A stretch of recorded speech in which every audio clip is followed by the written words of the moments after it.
بسم الله الرحمن الرحيم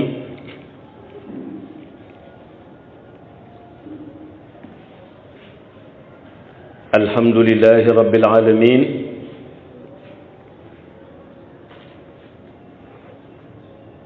والصلاة والسلام على هذا الأمين سيدنا ومولانا محمد وعلى آله وصحابته أجمعين ورضي الله عن برزاق المختوم الغيب تاج العارفين وإمام الأولياء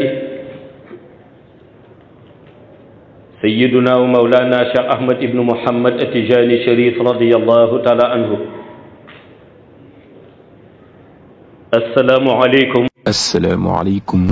Nous vous adressons nos salutations distinguées, empreintes de respect et de reconnaissance, et magnifions votre noble présence en cette heure bénie, marquée par la solennité et la lumière de la prière du vendredi.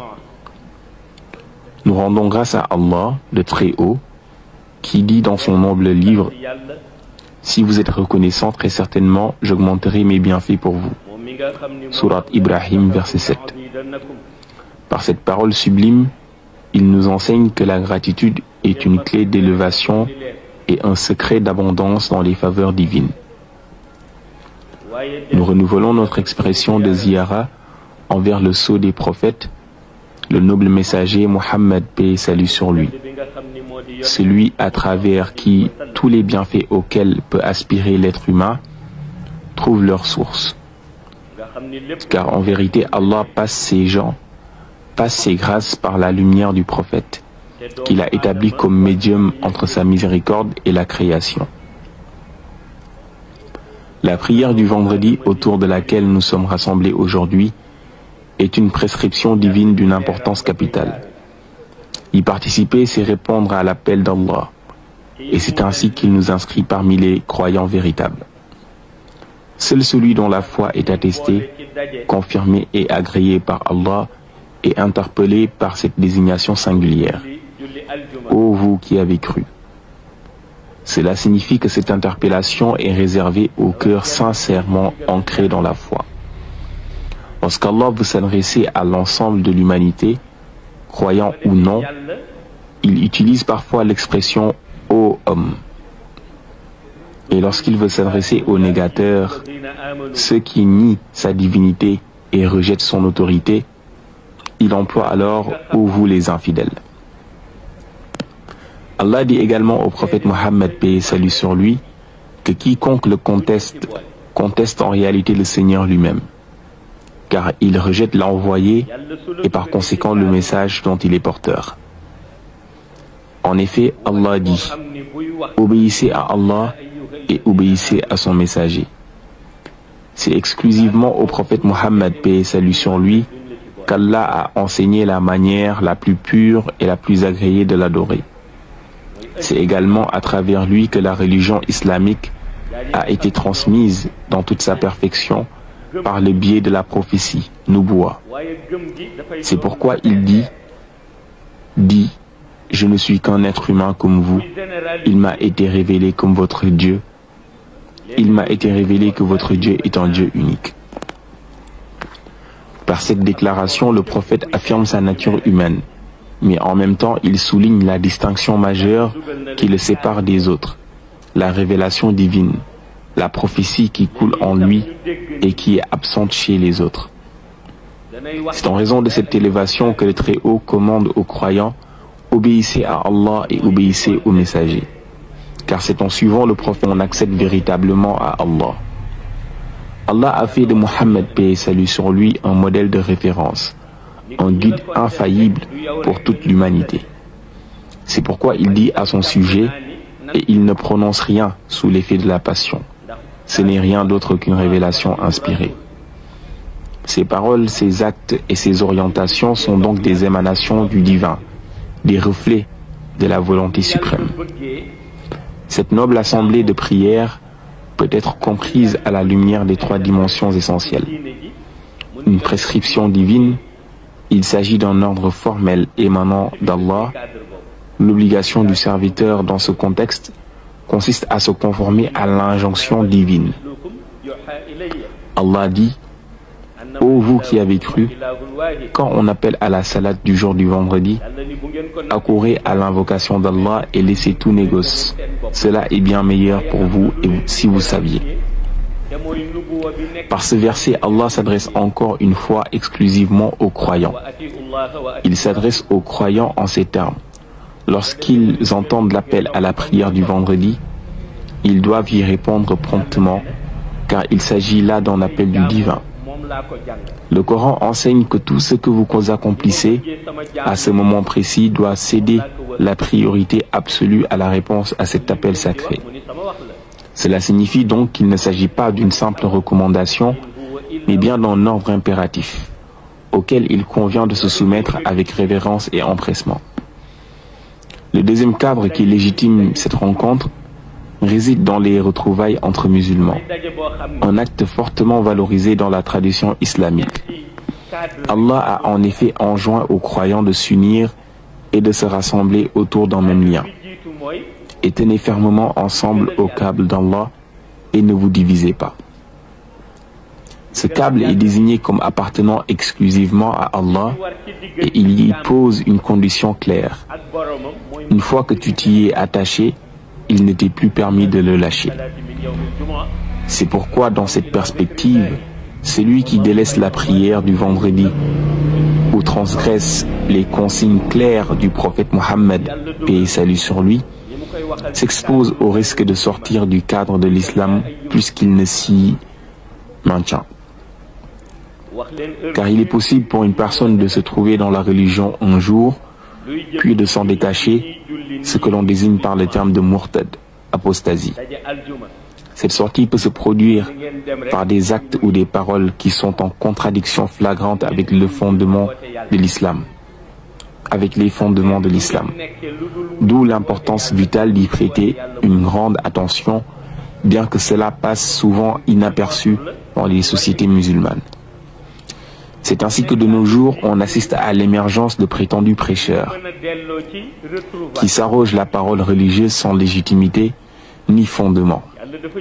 Le prophète, paix et salut sur lui, a pourtant enseigné que la base même de la compréhension et de la mise en pratique de la connaissance religieuse réside dans le respect du Coran.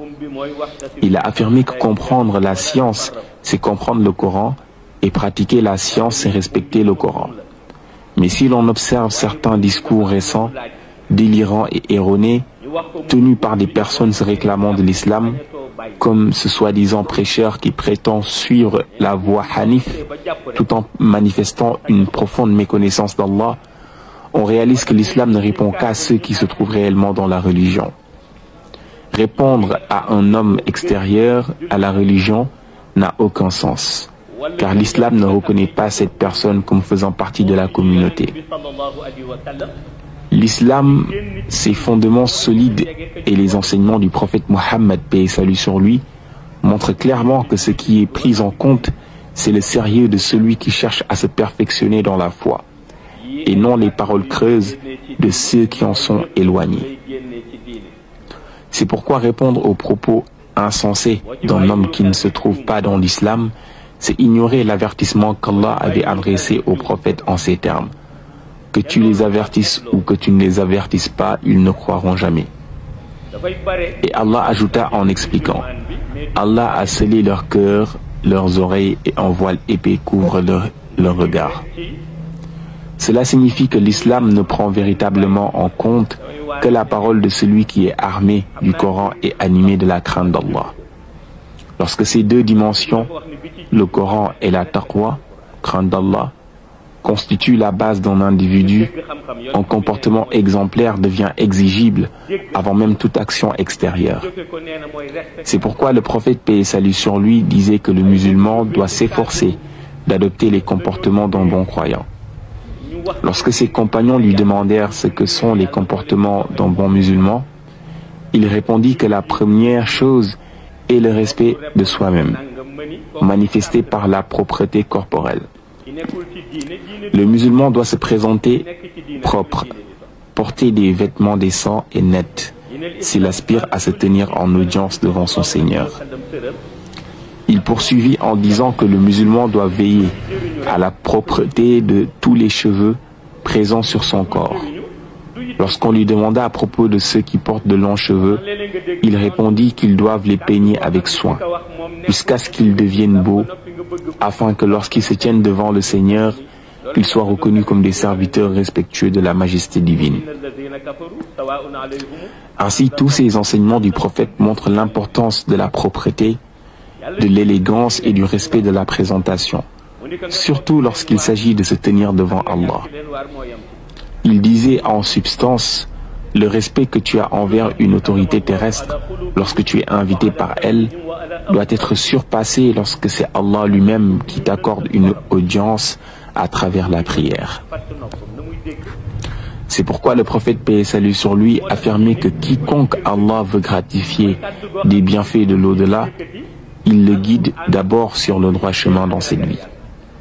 Lorsqu'on lui demanda alors ce qu'est le droit chemin parfait, il répondit que c'est ce que tout musulman doit implorer constamment, à travers la sourate al-Fatiha. Guide-nous dans le droit chemin, le chemin de ceux que tu as comblés de tes faveurs, non pas de ceux qui ont encouru ta colère ni des égarés. Enfin, il déclara que ceux dont Allah ne souhaite pas le bien dans l'au-delà, il leur accorde souvent des responsabilités apparentes ou des biens qui les empêchent d'accéder au droit chemin. C'est pourquoi les élus d'Allah, Awliya, disent parfois que ce qu'Allah donne peut sembler en honneur, alors qu'en réalité il s'agit d'une épreuve dissimulée. Le prophète subhanahu wa ta'ala, le prophète sallallahu alayhi wa sallam, enseigne qu'Allah peut confier à un homme une responsabilité qui, paradoxalement, l'empêche de demeurer sur le droit chemin, le sirat al-mustaqim. Il en est ainsi, par exemple, lorsqu'un guide spirituel porte la charge de disciples sur lesquels il n'a aucun contrôle réel. Ces disciples ne se conforment ni à ses directives, qu'il hésite lui-même à formuler du fait d'un climat de chantage ou de prise d'otage morale, ni à ses actes, car ceux-ci ne suscitent plus l'imitation vertueuse. Et pourtant, ces guides aspirent sincèrement à les accompagner dans la voie d'Allah, mais la situation devient une impasse spirituelle. C'est ce type de responsabilité lourde mais stérile qui peut détourner un guide du chemin droit. Il se trouve empêché de dire la vérité, paralysé par les pressions et les manipulations subtiles de ceux qu'il doit diriger. Ses disciples imposent leurs propres moyens de pression, empêchant toute transmission effective. Il devient alors légitime de se demander à quoi sert d'avoir des disciples si l'on ne peut ni leur transmettre la lumière, ni les inspirer par l'exemple. De plus, certains groupes ou communautés ne reconnaissent pas dans la conduite du guide des œuvres exemplaires dont ils puissent hériter ou s'inspirer. Leur manque de perception spirituelle rend toute direction inefficace, voire illusoire. Le guide, bien que dépositaire d'une responsabilité, ne peut mener à bon port ceux qui ont fait de leur résistance un principe. Ces situations deviennent alors des charges qui éloignent plutôt que d'élever. Le prophète sallallahu alayhi wa sallam souligne également une autre cause d'égarement. Ce sont ceux qui, convaincus de détenir la connaissance, n'acceptent aucune remise en question et cherchent sans cesse à se justifier. Ils s'autorisent à interpréter le Coran selon leur propre entendement en se détournant des lumières du cœur et des exigences de l'âme tournée vers Allah.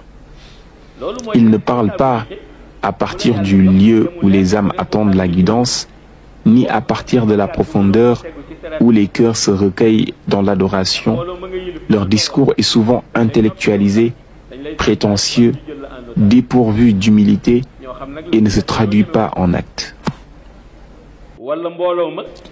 Ainsi, interprétations élevées du livre sacré, cherchant à impressionner plutôt qu'à éclairer. Ils s'abritent derrière la ma'arifa, la gnose, qu'ils prétendent incarner, alors qu'en réalité, ils en dénaturent la clarté. Car il n'est rien de plus limpide que la véritable ma'arifa. Le véritable arif gnostique est celui qui pratique sa religion avec orthodoxie et clarté, sans chercher à troubler ni à embrouiller. La ma'arifa authentique renforce le tawhid et affine la foi. Lorsqu'une connaissance sort de ce cadre, on peut l'appeler ce qu'on veut, il n'appartient plus à la gnose. Les arifines sont des êtres de lumière, fervents adorateurs d'Allah. Ils vivent de la pureté, la prière, le zikr et la proximité divine. Ils manifestent de la bonté envers les autres croyants. Leurs paroles sont empreintes de sagesse et de piété. C'est cela le vrai arif, l'homme au cœur pur orienté vers Allah. Pourtant, le prophète sallallahu alayhi wa sallam a averti qu'à la fin des temps, ces nobles vertus seraient subtilisées par l'Iblis. Lorsqu'on lui demanda « Que va donc récupérer Iblis ?», il répondit « La science et les œuvres ». Cela signifie que, peu avant la fin du monde, Iblis s'emparera des deux piliers fondamentaux de la religion, la connaissance et les actes. Il pervertira la science, qui devrait être une lumière de guidance, et fera des œuvres qui devaient rapprocher Dieu des instruments d'ostentation ou de confusion. Comment cela peut-il se produire? De nos jours, certains en arrivent à détourner la connaissance au point de remettre en question la prière elle-même. À l'heure de la salate, une personne entend l'appel à la prière, mais prétend qu'elle est en train d'adorer Allah à sa façon, sans accomplir aucun acte de prière concret. Cette attitude ne correspond en rien à l'enseignement du prophète sallallahu alayhi wa sallam et constitue une forme d'égarement. Parfois, un guide tient un discours qui dépasse complètement la capacité de compréhension spirituelle de ses disciples. Ce décalage, s'il n'est pas corrigé, peut devenir un facteur d'égarement. Un guide peut voyager spirituellement, prier à Al-Aqsa, à la mosquée sacrée ou à la mosquée du prophète. Mais ses disciples n'ont ni le pouvoir ni la compréhension pour l'imiter. Le guide a donc la responsabilité de rendre ses actes accessibles et reproductibles. Il doit prier et adorer de façon visible pour que ses disciples puissent apprendre à faire de même. Le prophète sallallahu alayhi wa sallam a recommandé de suivre ceux qui s'inclinent et se prosternent, car il n'y a qu'un seul Dieu, Allah. Si Iblis s'empare de la connaissance, il l'emploiera pour détourner les croyants du droit chemin, les décourager de la prière, du jeûne, de la zakat et du pèlerinage. Il transformera la lumière en ténèbres et la guidance en égarement. Dans le cadre de la zakat, Iblis agit de manière analogue. Il pousse certaines personnes, bien qu'ayant les moyens requis pour s'en acquitter, à refuser de l'accomplir en leur insufflant l'idée qu'elles pourraient la remplacer par autre chose.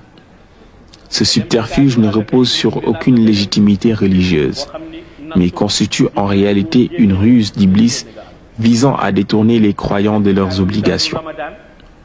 De même, durant le mois béni de Ramadan, Iblis manipule les âmes en leur suggérant qu'il suffirait de jeûner 1 ou 2 jours parmi les 30, prétendant que cela est suffisant. Il parvient même à faire passer cette aberration par une forme de connaissance, alors qu'il ne s'agit en vérité que d'un profond égarement, loin des prescriptions divines. Concernant le pèlerinage à la Mecque, Iblis s'ingénie à tromper les croyants disposant de la santé, de l'intention sincère et des moyens nécessaires pour accomplir le Hajj, en leur faisant croire que le fait de tourner autour d'un autre lieu, différent de la Mecque, pourrait en tenir lieu. Cette falsification insidieuse détourne l'individu de l'un des piliers fondamentaux de l'islam. Tous ces égarements ont été annoncés par le prophète, paix et salut sur lui, comme étant des signes distinctifs de la fin des temps. C'est pourquoi le croyant sincère doit s'en prémunir avec rigueur, car ces manœuvres ne sont que les outils par lesquels Iblis exerce son emprise sur les âmes faibles. Par ailleurs, Iblis peut également s'emparer des œuvres de la personne, dans le sens où il l'induit à la paresse et à la négligence spirituelle. Il lui fait croire qu'elle possède déjà un capital suffisant de bonnes actions et qu'il n'est plus nécessaire d'en accomplir davantage. Cette illusion est souvent plus manifeste chez certains guides religieux. Lorsqu'ils expriment la volonté de s'engager davantage dans le sentier d'Allah, ils se heurtent à des voix leur soufflant qu'ils n'ont plus besoin de la grâce divine, comme s'ils en étaient devenus indépendants. Pourtant, celui qui leur tient de tels propos manifeste lui-même une ardeur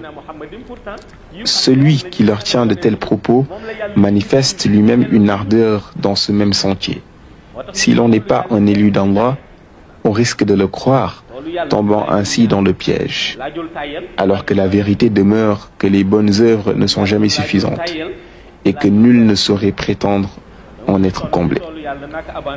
D'ailleurs, bien avant la venue du prophète, paix et salut sur lui, pendant sa vie terrestre et après son départ de ce monde, les prières sur sa personne n'ont jamais cessé.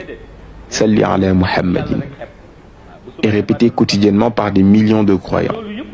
Nous tendons nos mains vers Allah à travers des invocations telles que Salat al-Fatih, Salat al-Ummi ou d'autres encore, en guise de demande de la grâce d'Allah pour le prophète, paix et salut sur lui. Toutes ces prières dirigées vers le prophète constituent des canaux de lumière et de grâce. C'est justement à travers elles qu'Allah répand sa grâce et sa lumière sur l'ensemble de sa création. Dans le chantier d'Allah, il n'est ni permis d'être paresseux ni autorisé de se satisfaire de ce que l'on a déjà accompli. Affirmer qu'on en a suffisamment fait pour la cause d'Allah, exalté soit-il, et décider de s'en détourner est une attitude blâmable. Car au jour du jugement, Allah le Très-Haut pourrait adresser à cette personne la même indifférence qu'elle lui a manifestée, précisément au moment où il en aura le plus besoin de sa miséricorde. L'autre forme d'égarement réside dans cette fausse satisfaction intérieure qui fait croire à l'individu qu'il a amassé suffisamment de mérite ou de bienfaits dans le chantier d'Allah. C'est une grave erreur, car il faut toujours aspirer à en faire davantage. Chaque effort supplémentaire œuvre en notre faveur. Le jour où Allah jugera les bonnes actions, c'est là que nous comprendrons pleinement l'importance de multiplier les œuvres vertueuses. Lorsque ce jour viendra, nous verrons les compagnons du prophète, paix et salut sur lui, dont l'élévation repose sur une foi inébranlable, une pratique rigoureuse de l'adoration, un attachement scrupuleux au droit chemin, et surtout une farouche défense de l'unicité d'Allah, fût-ce au prix de leur vie sur les champs de bataille. Quelle loyauté exemplaire! Se battre dans une guerre sacrée avec un tel engagement, aux côtés du prophète, paix et salut sur lui, leur a conféré un rang inégalable dans l'au-delà. Et pourtant, malgré cette noblesse de cause, au cœur même des combats, au moment où l'ennemi pouvait frapper à tout instant, le prophète, paix et salut sur lui, organisait la prière en deux groupes. Un groupe restait en position pour assurer la sécurité, pendant que l'autre accomplissait la prière. Une fois la prière terminée, les groupes échangeaient leur rôle. Cela aurait pu sembler acceptable de suspendre la prière en raison de l'urgence de la guerre, mais cela démontre au contraire l'absolue primauté de la prière. Peu importe l'importance du chantier ou la grandeur des œuvres entreprises, la prière prévaut sur tout. C'est pourquoi lorsqu'on voit une personne déployer d'immenses efforts dans le chantier d'Allah, sans observer la prière, on ne peut la considérer comme un véritable croyant. Car Allah, exalté soit-il, ne reconnaît réellement que ceux qui se prosternent devant lui. Ainsi, celui qui se fatigue sincèrement dans l'œuvre divine verra Allah l'assister. Il témoignera de son agrément en orientant son cœur vers la prière, car Allah n'accorde son attention qu'à ceux qui prient. En méditant sur la parole divine, n'est-il pas le plus juste des juges? On comprend qu'Allah peut patienter et tout différer, car il est As-Sabour, le très patient. Dans ce monde, on voit des individus agir à leur guise, opprimer et corrompre, et pourtant Allah les laisse faire, leur accordant parfois même abondance et prospérité. Mais il les attendra au jour de la rétribution. À l'inverse, d'autres personnes pieuses et soumises meurent jeunes. C'est qu'Allah, dans sa sagesse absolue, connaît l'organisation idéale de la vie de chaque être humain et de son âme. Et c'est sur la base de ce système qu'ils seront renvoyés à lui. Car son ordre, quand il veut une chose, est simplement soit, et cela est. À travers chaque situation, Allah place des signes pour que les intelligents puissent étudier leur Seigneur, contempler sa puissance et sa souveraineté. Prenons l'exemple d'Israël. Il y a peu encore, ce pays bombardait la Palestine avec fureur. Aujourd'hui, il mobilise la même armée, non pour frapper, mais pour tenter d'éteindre les flammes qui ravagent ces terres. Ce revirement est une leçon pour qui veut comprendre le Seigneur. Un pays qui met tout en œuvre pour neutraliser les innocents se trouve contraint d'investir des millions pour stopper un feu incontrôlable, allant jusqu'à fermer ses autoroutes et manipuler les médias pour cacher la réalité des incendies. Mais en vérité, cela n'a aucun sens logique, si ce n'est de rappeler que lorsqu'Allah décide d'arrêter une chose, nul ne peut l'en empêcher. Tu peux te croire tout puissant dans une situation de maîtrise totale. Et pourtant, Allah peut tout suspendre en un instant. Il lui suffit d'un souffle pour montrer à la créature la limite de sa prétention. Et lorsque cela survient, c'est une manière pour Allah de guider ou d'éprouver, selon ce qu'il veut. L'intelligent, le doué d'intelligence, en tirera une leçon et reconnaîtra que la ta'uzu sinatun wala na'um, ni somnolence ni sommeil ne le saisissent. Allah ne dort pas ni ne se lasse. Il accorde à toute chose un délai précis. On voit parfois une personne devenir arrogante, convaincue que son pouvoir ou sa richesse sont éternels. Mais Allah attend. Et le jour venu, malgré tout ce pouvoir ou cette vanité, ce sont les gens même qu'elle dominait qui la porteront impuissante jusqu'à sa tombe. Lorsqu'on médite sur ces réalités, on parvient à une paix intérieure vis-à-vis de son Seigneur. Le prophète, paix et salut sur lui, disait n'avoir aucune autorité qui ne fût fondée sur une foi solide reconnue par Allah. C'est ce qu'il reflétait à travers son comportement. Car sans une foi ferme, tout s'écroule. Lorsqu'Allah veut éprouver ou détruire un individu, il peut lui laisser sa foi pendant des années, puis la lui retirer à quelques instants de sa mort. Ce dernier, car il est plus dangereux, c'est ce que nous verrons dans l'au-delà. Certaines personnes passeront sur le pont Sirat avec un visage si lumineux qu'il ressemblera à un projecteur. Mais à mesure qu'ils avanceront, la lumière s'éteindra, comme si l'on avait coupé un courant électrique. Leur visage deviendra sombre et ils chuteront dans les flammes de l'enfer. Lorsqu'on interrogera sur leur identité, le prophète répondra: ce sont ceux qui étaient dans l'islam, mais qui n'y ont pas persévéré. L'exemple est saisissant. Une personne engagée dans la prière, dans le zikr, baignant dans la lumière divine, et qui un jour abandonne tout, cette lumière initiale visible sur le pont symbolise ce qu'elle fut dans la religion. Son extinction incarne sa fin tragique en dehors de l'islam. Qu'Allah nous préserve de tels dénouements, ainsi que l'ensemble des musulmans. Qu'il nous protège, nous et notre foi, afin que le jour où nous le rencontrerons, ce soit avec une croyance ferme, pure et inébranlable. par la baraka du prophète Mohammed, paix et salut sur lui. Assalamu alaikum wa rahmatullahi ta'ala wa barakatuh.